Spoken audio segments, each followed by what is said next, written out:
Assalamualaikum warahmatullahi wabarakatuh. Perkenalkan, nama saya Andi Rifka Afifa dari kelas C Pendidikan Bahasa dan Sastra Indonesia.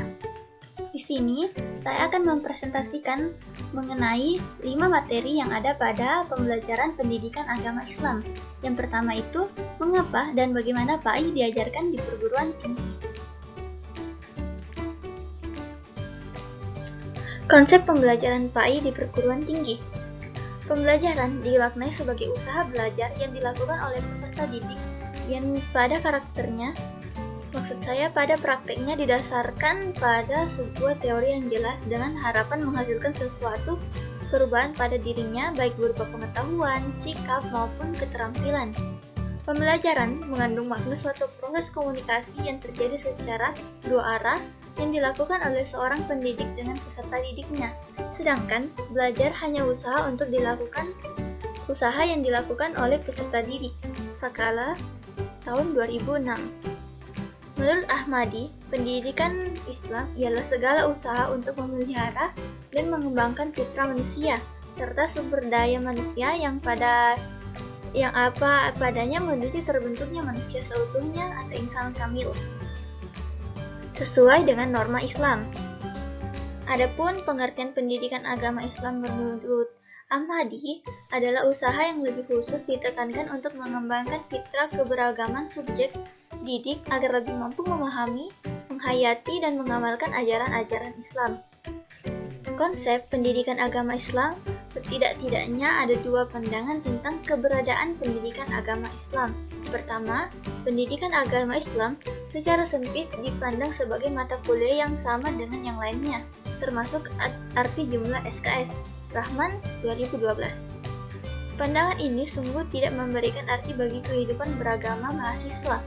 Mahasiswa biasanya sudah merasa puas jika sudah memperoleh nilai yang tinggi, kendati pun belum tentu mampu menunjukkan pengalaman dalam keseharian secara konsisten.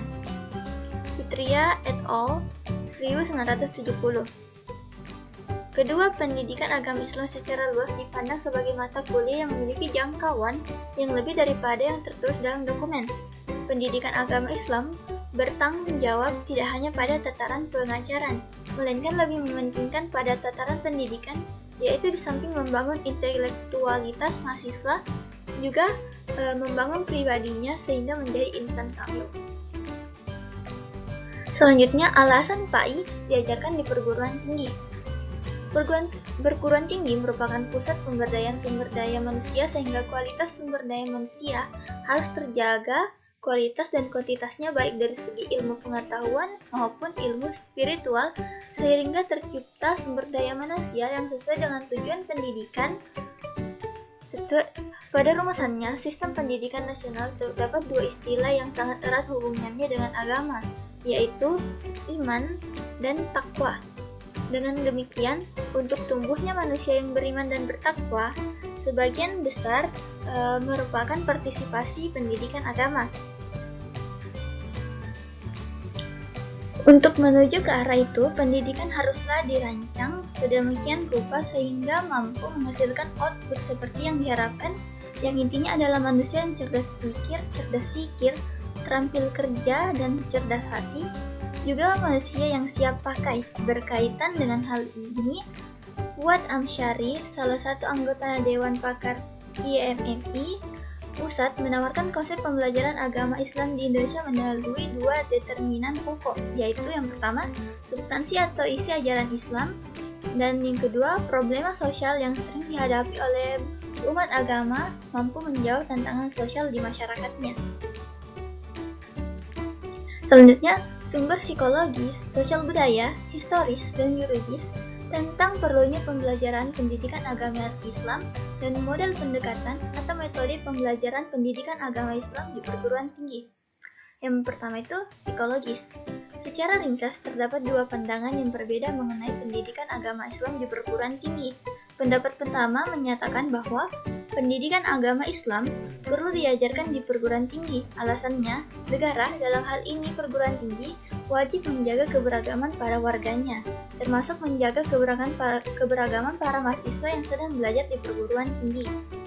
Lalu pendapat yang kedua menyatakan Pendidikan agama Islam tidak perlu diajarkan di perguruan tinggi. Alasannya agama merupakan suatu urusan pribadi, keluarga, dan institusi keagamaan seperti masjid, pesantren, dan organisasi keagamaan. Negara tidak perlu ikut campur dalam urusan agama. Di luar perbedaan pandangan tersebut, terdapat pertanyaan. Secara psikologis, manusia itu makhluk theogenesis atau teis, makhluk bertuhan, ataukah ateis dan tidak bertuhan. Realitasnya, ada manusia yang teis dan ada juga manusia yang ateis. Artinya, secara konseptual, ada manusia yang teis, ateis, dan setengah teis, ateis. Realitas juga menunjukkan bahwa masing-masing kelompok saling mencoba memengaruhi kelompok yang lain. Selanjutnya, sosial budaya. Masyarakat Muslim umumnya menghendaki pendidikan agama Islam di perguruan tinggi di Indonesia, sejalan dengan budaya bangsa yang religius, karena masyarakat menginginkan kehidupan di perguruan tinggi yang tidak jauh dari kehidupan bermasyarakat. Budaya beragama dalam masyarakat harus sampai juga ke dalam lingkungan perguruan tinggi, yang berarti pendidikan agama juga menjadi kajian di lingkungan perguruan tinggi. Selanjutnya, historis. Pendidikan secara historis setelah ikut menjadi landasan moral dan etik dalam proses pembentukan jati diri bangsa. Di samping itu, pendidikan juga merupakan variabel yang tidak dapat diabaikan dalam mentransformasi ilmu pengetahuan, keahlian, dan nilai-nilai agama. Hal tersebut sesuai dengan fungsi pendidikan nasional, yaitu untuk mengembangkan kemampuan dan membentuk watak serta peradaban bangsa yang bermartabat dalam rangka mencerdaskan kehidupan bangsa yang ditujukan untuk berkembangnya potensi peserta didik agar menjadi manusia yang beriman dan bertakwa kepada Tuhan Yang Maha Esa, berakhlak mulia, sehat, berilmu, cakap, kreatif, mandiri, dan menjadi warga demokratis, serta bertanggung jawab. Selanjutnya, yuridis. Kebijakan yuridis merupakan dasar-dasar penyelenggaraan pendidikan agama yang bersumber dari peraturan perundang-undangan yang secara langsung maupun tidak langsung dapat dijadikan pegangan dalam penyelenggaraan pendidikan agama di sekolah atau di lembaga pendidikan formal yang ada di Indonesia. Dalil surah Al-Quran yang berkaitan dengan materi tadi. Al-Quran Surat Al-Mujadalah ayat 11 yang artinya, Allah akan meninggikan derajat orang-orang yang beriman di antaramu dan orang yang diberi ilmu pengetahuan. Materi selanjutnya, bagaimana manusia bertuhan? Konsep spiritualitas sebagai landasan kebertuhanan. Doi dalam Muntohar 2010 halaman 36 mengartikan bahwa spiritualitas adalah dasar bagi tumbuhnya harga diri, nilai-nilai, moral, dan rasa memiliki. Spiritualitas memberi arah dan arti pada kehidupan. Spiritualitas adalah kepercayaan akan adanya kekuatan dan fisik yang lebih besar daripada kekuatan diri kita. Suatu kesadaran yang menghubungkan kita langsung kepada Tuhan, atau sesuatu unsur yang kita namakan sebagai sumber keberadaan kita. Jika kita ingin mengetahui konsep spiritualitas pertama, kita harus tahu alasan manusia diciptakan, yaitu hakikat manusia, di mana kedudukan dan tujuan penciptaan manusia, kedudukan dan tugas hidup manusia, tujuan penciptaan manusia. Alasan manusia memerlukan spiritualitas. Alasannya karena spiritualitas adalah kehidupan manusia yang selalu terhubung dengan sumbernya, yakni Tuhan. Jelasnya, spiritualitas adalah perilaku atau kondisi ruh, spirit, yang mengalami Tuhan. Esa Nasr 36 menjelaskan bahwa spiritualitas dalam Islam adalah doktrin, ekspresi, dan tindakan manusia yang pada sesuatu yang bersifat batin, interioritas, dan dunia ruh yang membangkitkan kedekatan dengan Tuhan, menciptakan perjalanan dari rumah lahir menuju kepada rumah batin. Sumber psikologi, sosiologi, filosofis, dan teologis tentang konsep ketuhanan. Yang pertama, psikologi. Adanya keterbukaan pada yang adiprodati adalah fitrah manusia sejak dia lahir ke dunia. Fitrah muhallakah, manusia secara natur dapat merasakan yang gaib karena di dalam dirinya ada unsur spirit. Spirit sering digambarkan dengan jiwa halus yang ditiupkan oleh Tuhan ke dalam diri manusia. Selanjutnya, sosiologis. Dalam perspektif sosiologis, sebuah komunitas akan memberikan porsi yang besar bagi peran Tuhan dalam mengatur segala aspek kehidupan manakala komunitas tersebut lebih banyak dikendalikan oleh common sense.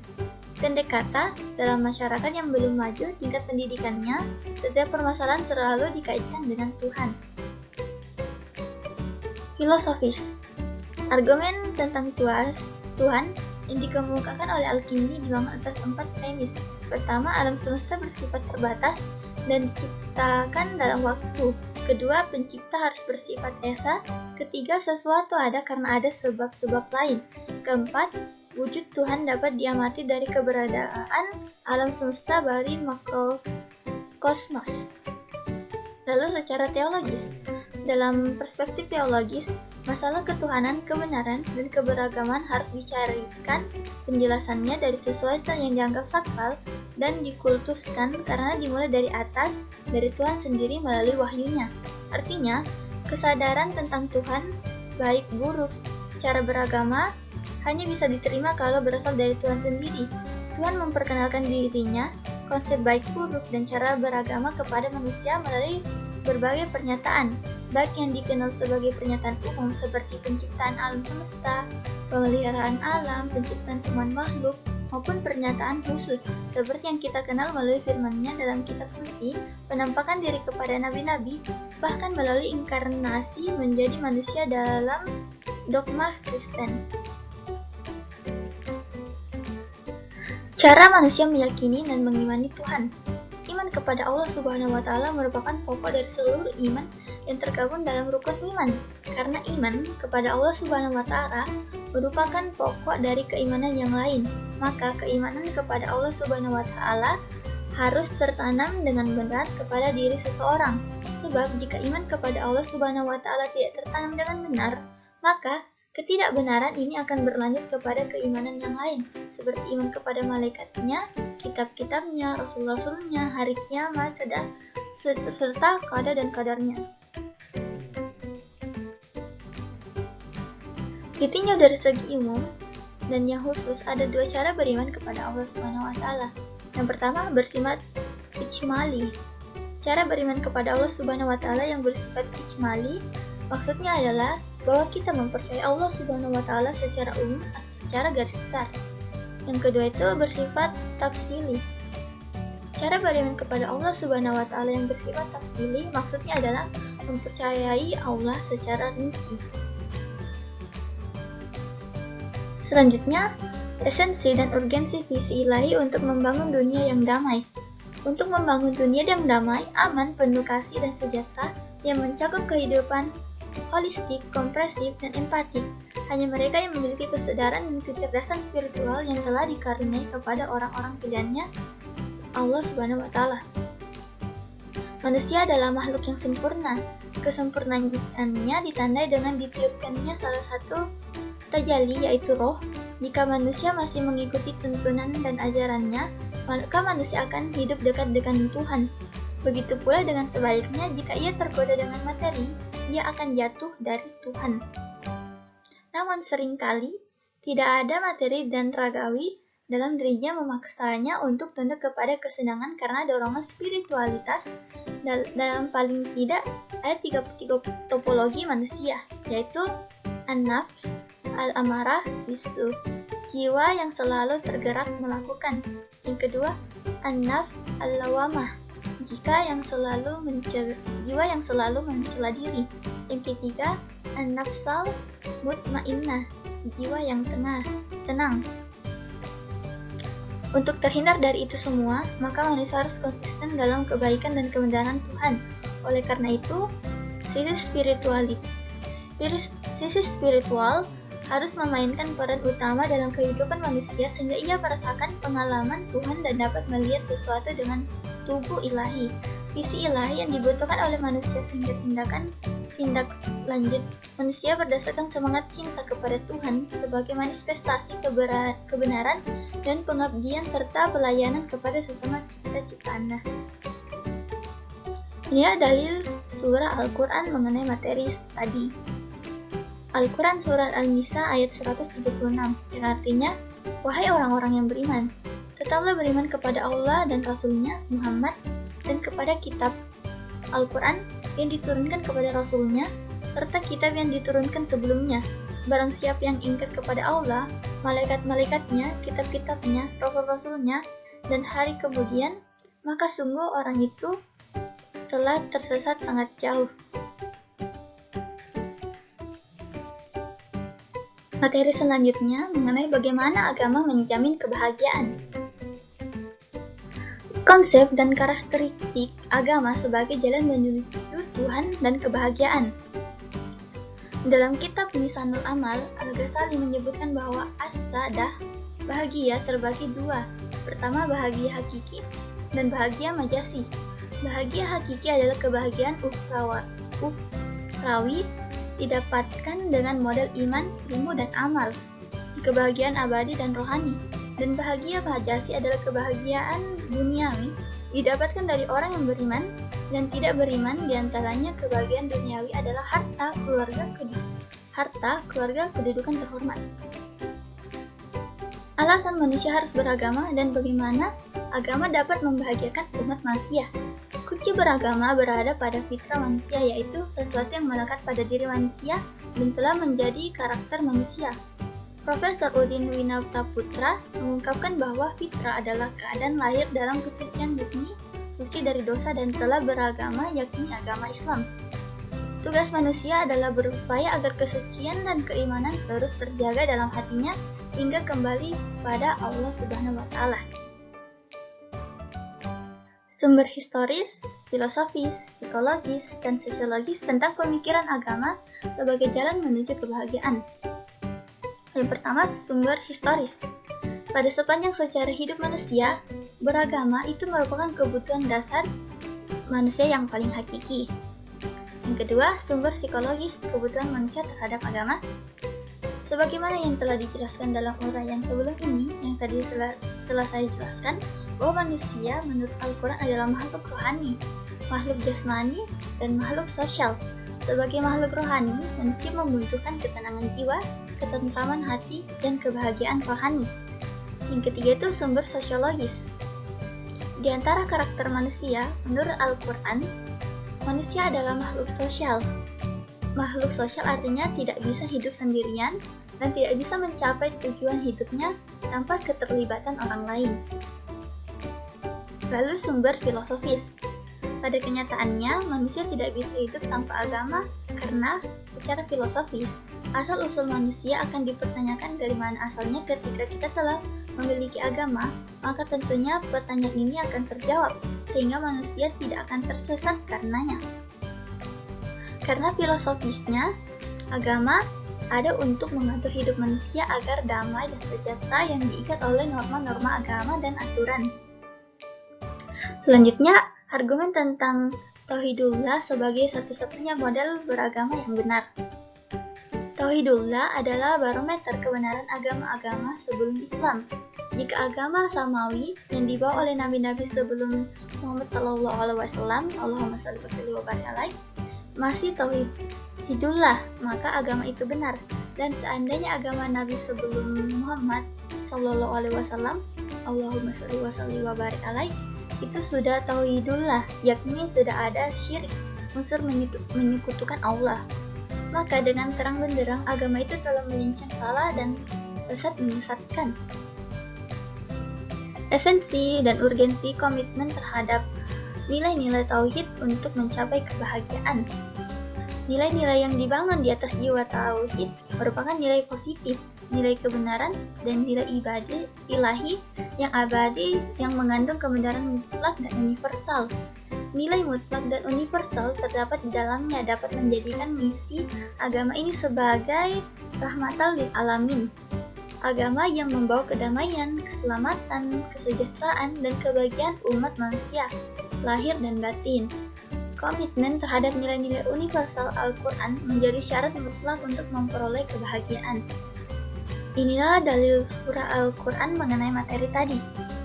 Surah Al-Qasas ayat 77, yang artinya, dan carilah pada apa yang telah dianugerahkan Allah kepadamu kebahagiaan, negeri akhirat.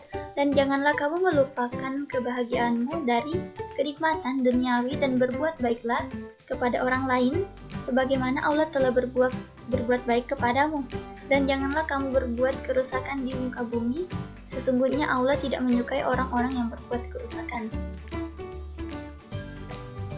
Materi selanjutnya, mengintegrasikan iman, Islam, dan ihsan dalam membentuk insan kamil. Konsep pembelajaran mengintegrasikan iman, Islam, dan ihsan dalam membentuk insan kamil, manusia sempurna. Menelusuri konsep dan urgensi Islam dan ihsan dalam membentuk insan kamil, manusia sempurna, Muhyiddin Ibnu Arabi pada abad ke-13 Masehi adalah orang pertama yang mengemukakan istilah insan kamil. Kemudian Syekh Fadlullah menyebut insan kamil sebagai proses tanasul, turun, terakhir Tuhan. Maksudnya, sebagaimana pandangan Ibnu Arabi, untuk dapat kembali kepada Tuhan, maka seseorang haruslah mencapai martabat ihsan kamil. Ihsan dan insan kamil mungkin merupakan dua istilah yang asing, kurang diketahui oleh kebanyakan kaum muslim. Alasan iman, Islam, dan ihsan menjadi persyaratan dalam membentuk insan kamil. Jika makna iman itu sekedar percaya, berarti semua manusia dunia ini beriman karena semua manusia percaya akan adanya Tuhan. Semua manusia percaya akan adanya malaikat, dan seterusnya. Jadi, tidak ada seorang manusia pun yang kafir. Karena insan kamil adalah manusia yang sempurna, walaupun tidak ada manusia yang sempurna kecuali Nabi, namun Islam, iman, dan ihsan akan membentuk insan kamil itu sendiri menjadi manusia yang lebih sempurna. Ibnu Taimiyah mengatakan bahwa dalam sikap ihsan sudah terkumpul di dalamnya iman dan Islam. Oleh karena itu, orang yang bersikap ihsan itu lebih istimewa dibandingkan orang-orang mukmin yang lain, dan orang yang mukmin itu juga lebih istimewa dibandingkan muslim yang lain. Sumber teologis, historis, dan filosofis tentang iman, Islam, dan ihsan sebagai pilar agama Islam dalam membentuk insan kamil. Berdasarkan hadis yang diriwayatkan Umar bin Khattab radhiyallahu anhu, di atas kaum muslimin menetapkan ada tiganya unsur penting dalam Islam, yakni iman, Islam, dan ihsan sebagai kesatuan yang utuh. Akidah merupakan cabang ilmu agama untuk memahami pilar Islam, dan akhlak merupakan cabang ilmu agama untuk memahami pilar ihsan. Istilah insan kamil, manusia sempurna, pertama kali diperkenalkan oleh Syekh Ibnu Arabi pada abad ke-13. Ia menyebutkan ada dua jenis manusia, yaitu insan kamil dan monster setengah manusia. Jadi kata Ibnu Arabi, jika tidak memiliki insan kamil, maka manusia menjadi monster setengah manusia. Insan kamil adalah manusia yang telah menanggalkan kemonsterannya, konsekuensinya di luar kedua jenis manusia ini, dan manusia yang sedang berproses menanggalkan kemonsterannya dalam membentuk insan kamil. Secara umum, pembicaraan tentang konsep manusia selalu berkisar dalam dua dimensi, yakni dimensi jasmani dan rohani, atau dimensi lahir dan batin. Secara ringkas, Al-Ghazali dalam Othman 1987 halaman 31-33 menyebut beberapa instrumen untuk mencari pengetahuan yang benar serta kapasitas untuk mencapainya. Pertama, panca indera. Panca indera memiliki keterbatasan dan tidak dapat mencapai pengetahuan yang benar setelah dinilai oleh akal. Kedua, akal. Dengan metode ini, dengan cara yang sama seharusnya orang pun menilai tingkat kebenaran akal. Orang seharusnya menggunakan cara yang sama dengan cara yang digunakan oleh akal ketika mulai kekeliruan panca indera. Selanjutnya, karakteristik insan kamil dan metode pencapaiannya. Untuk mengenali tempat unsur untuk mencapai derajat insan kamil, ada 4. Di antaranya, pertama, jasad. Keberadaannya di dunia dibatasi dengan umur. Wujud nafsu manusia tidak lain adalah wujud jasad ini yang disengaja diciptakan oleh Allah untuk diuji. Karena wujud jasad ini sebagai ujian, maka dari itu oleh Allah Subhanahu wa Ta'ala, jasad diberi hati, yakni hati sanubari, yang watak jasadnya persis seperti iblis, yakni aba wastakbara, takabur, dan ana khairun minhum, ujub merasa lebih baik bahkan dibandingkan dengan khalifah Allah sekalipun. Kedua, hati nurani. Letaknya tepat berada di tengah-tengah dada. Tandanya dek, dek. Disebut juga dengan hati jantung.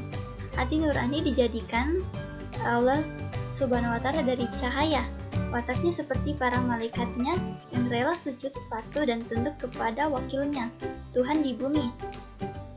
Jadi, hati nurani itu selalu tunduk dan patuh kepada Allah dan Rasul-Nya, seperti para malaikat yang telah dimampukan Tuhan untuk menundukkan nafsu dan syahwatnya. Yang ketiga itu roh, letaknya di dalam hati nurani. Roh adalah daya dan kekuatan Tuhan yang dimasukkan ke dalam jasad manusia, lalu menandai dengan keluar masuknya nafas, menjadi hidup, seperti yang kita di dunia sekarang ini, seperti saya sekarang yang sedang bernafas. Keempat itu sir, rasa, letaknya di tengah-tengah roh yang paling halus, paling dalam. Rasa inilah yang kembali ke akhirat. Rasa adalah jati diri manusia. Bukti adanya rasa adalah kita dapat merasakan berbagai hal dan segala macam, asin, pahit, getir, enak, tidak enak, sakit, sehat, senang, susah, sakit hati, frustasi, dan lain sebagainya. Inilah dalil surah Al-Quran yang menjelaskan mengenai materi sebelumnya. Al-Quran surah An-Anfal ayat 2-4. Yang artinya, sesungguhnya orang-orang yang beriman ialah mereka yang bila disebut nama Allah gemetarlah hati mereka. Dan apabila dibacakan ayat-ayatnya bertambahlah iman mereka karenanya, dan hanya kepada Tuhanlah mereka bertawakal, yaitu orang yang mendirikan sholat dan menafkahkan sebagian dari rezeki yang kami berikan kepada mereka. Itulah orang-orang yang beriman dengan sebenar-benarnya. Mereka akan memperoleh beberapa derajat ketinggian di sisi Tuhannya dan ampunan serta rezeki hikmat yang mulia. Materi selanjutnya, bagaimana membangun paradigma Qur'ani. Konsep dan karakteristik paradigma Qur'ani untuk menghadapi kehidupan modern. Semua orang menyatakan bahwa ada suatu keyakinan dalam hati orang-orang beriman. Al-Quran mengandung gagasan yang sempurna mengenai kehidupan. Al-Quran mengandung suatu gagasan murni yang bersifat metahistoris. Menurut Kunto Wijoyo tahun 2008, Al-Quran sesungguhnya menyediakan kemungkinan yang sangat besar untuk dijadikan cara berpikir. Pengembangan eksperimen-eksperimen ilmu pengetahuan berdasarkan paradigma Al-Quran jelas akan memperkaya hasanah ilmu pengetahuan umat manusia. Kegiatan ini mungkin bahkan tentu saja akan menjadi tambahan baru bagi munculnya ilmu-ilmu pengetahuan alternatif. Prinsip-prinsip normatif Al-Quran dapat dirumuskan menjadi teori-teori yang empiris dan rasional. Struktur transendal Al-Quran adalah sebuah ide normatif filosofis yang dapat dirumuskan menjadi paradigma teoretis. Paradigma Qur'ani akan memberikan kerangka bagian pertumbuhan ilmu pengetahuan empiris dan ilmu pengetahuan rasional yang orisinal, dalam arti sesuai dengan kebutuhan pragmatis masyarakat Islam, yaitu untuk mengaktualisasikan misinya sebagai khalifah di muka bumi. Alasan paradigma Qur'ani sangat penting bagi kehidupan modern. Al-Quran bagi umat Islam adalah sumber primer dalam segala segi kehidupan. Al-Quran adalah sumber ajaran teologi, hukum, mistisisme, pemikiran, pembaharuan, pendidikan, akhlak, dan aspek-aspek lainnya. Tolak ukur benar, salah baik, buruk dan indah, jelek adalah Al-Quran.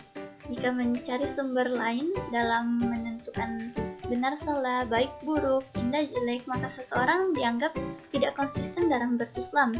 Satu sikap hipokrit yang dalam pandangan Al-Quran termasuk sikap yang tidak terpuji.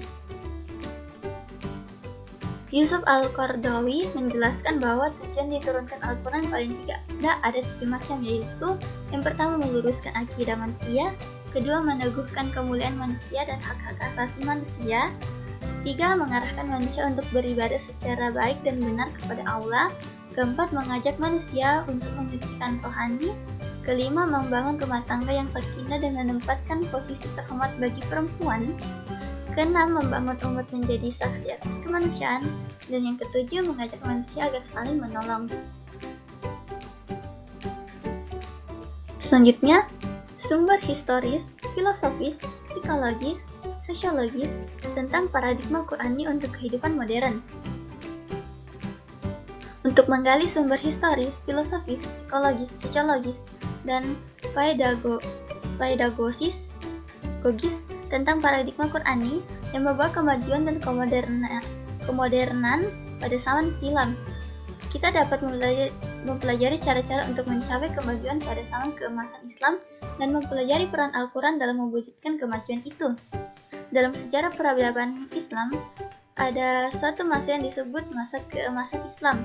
Disebut masa keemasan Islam karena umat Islam berada dalam puncak kemajuan dalam berbagai aspek kehidupannya, seperti ideologi, politik, sosial budaya, ekonomi, ilmu pengetahuan dan teknologi, pertahanan dan keamanan, dan lain sebagainya. Karena kemajuan itu pula, maka dunia Islam menjadi pusat peradaban, dan dunia Islam menjadi superpower dalam ekonomi dan politik. Ekspansi dakwah Islam semakin meluas dan diterima oleh di seluruh belahan dunia ketika Islam datang. Kekuasaan politik semakin luas, yang implikasinya kemakmuran ekonomi juga semakin terbuka, tambah subur atau tentu lebih merata. Kalau kita kaji secara mendalam faktor-faktor yang menyebabkan umat Islam bisa maju pada saat itu dan dalam waktu yang amat lama, lebih dari 5 abad, maka jawabannya tentu saja karena umat Islam menjadikan Al-Quran sebagai paradigma kehidupan. Al-Quran pada saat itu bukan hanya dijadikan sebagai sumber ajaran, tetapi juga menjadi paradigma dalam pengembangan iptek, pengembangan budaya, bahkan Al-Quran dihadirkan untuk mengatasi dan menghadapi berbagai problem kehidupan umat Islam saat itu. Pada zaman keemasan Islam, Al-Quran dijadikan sebagai paradigma dalam segala aspek kehidupan dan Rasulullah Shallallahu Alaihi Wasallam. Allahumma shalli wa salli wa barik. Selanjutnya, membangun argumen tentang paradigma Qur'ani sebagai satu-satunya model untuk menghadapi kehidupan modern. Pertama, ajaran Islam yang bersumber Al-Quran dan hadis bersifat syumul, artinya mencakup segala aspek kehidupan. Kedua, ajaran Islam bersifat rasional, artinya sejalan dengan nalar manusia sehingga tidak bertentangan dengan iptek. Ketiga, ajaran Islam berkarakter tadarruj, artinya terhadap dalam wurud dan implementasinya. Keempat, ajaran Islam bersifat takalif, artinya tidak banyak beban karena beragama itu memang mudah. Dalam arti untuk melaksanakannya berada dalam batas-batas kemanusiaan, bukan malah sebaliknya. Tidak ada yang di luar kemampuan manusia untuk melaksanakannya. Allah sendiri menyatakan dalam banyak ayat bahwa yang dihendaki oleh Allah adalah kemudahan bagi umat manusia, bukan kesulitan. Menjunjung tinggi kesamaan, egaliter, keadilan, rahmat, dan berkah bagi semua. Kelima, ajaran yang diangkat Al-Quran berkarakter ijaz, artinya bahwa redaksi Al-Quran dalam mengungkapkan berbagai persoalan, informasi, kisah, dan pelajaran selalu dengan gaya bahasa yang singkat, padat, indah tetapi kaya makna, jelas, dan menarik. Agama yang mempunyai prinsip seperti itulah agama masa depan dan agama yang dapat membawa kemajuan. Selanjutnya, esensi dan urgensi paradigma Qur'ani dalam menghadapi kehidupan modern. Ciri utama kehidupan modern adalah adanya pembangunan yang berhasil membawa kemajuan, kemakmuran, dan pemerataan. Pembangunan yang berkesinambungan yang berimplikasikan terhadap perubahan pola hidup masyarakat ke arah kemajuan dan kesejahteraan itu merupakan bagian dari indikator kehidupan modern. Lebih rinci, Nurholis Majid tahun 2008 menyatakan bahwa tolak ukur untuk pembangunan yang berhasil adalah sebagai berikut. Yang pertama, tingkat produksi dan pendapatan yang lebih tinggi. Kedua, kemajuan dalam pemerintah sendiri yang demokratis, mantap dan sekaligus tanggap terhadap kebutuhan-kebutuhan dan kehendak-kehendak rakyat. Ketiga, pertumbuhan hubungan sosial yang demokratis, termasuk kebebasan yang luas, kesempatan untuk pengembangan diri, dan penghormatan kepada kepribadian individu. Dan yang keempat,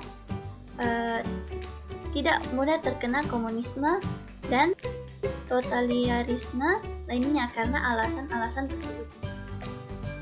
Inilah dalil surah Al-Quran mengenai materi tadi. Al-Quran surah Al-Mu'minun ayat 12 sampai ayat 14. yang artinya, dan sesungguhnya kami telah menciptakan manusia dari suatu saripati, berasal dari tanah. Kemudian kami jadikan saripati itu air mani, yang disimpan dalam tempat kokoh, rahim. Kemudian air mani itu kami jadikan segumpal darah. Lalu segumpal darah itu kami jadikan segumpal daging. Dan segumpal daging itu kami jadikan tulang belulang. Lalu tulang belulang itu kami bungkus dengan daging. Kemudian kami jadikan dia makhluk berbentuk lain. Maka Maha Suci Allah pencipta yang paling baik. Itulah hasil presentasi dari saya mengenai 5 materi dalam pembelajaran pendidikan agama Islam. Terima kasih telah menyimak. Read to him the Quran, teach history, string verse, and teach sunnah. Bacakan untuknya Al-Quran, ajarkan sejarah, pantaian syair-syair, dan ajarkan sunnah. Kutipan dari Harun al-Rashid. Sekian dari saya, kurang dan lebihnya mohon dimaafkan. Wabillahi taufiq wal hidayah. Wassalamualaikum warahmatullahi wabarakatuh. Terima kasih.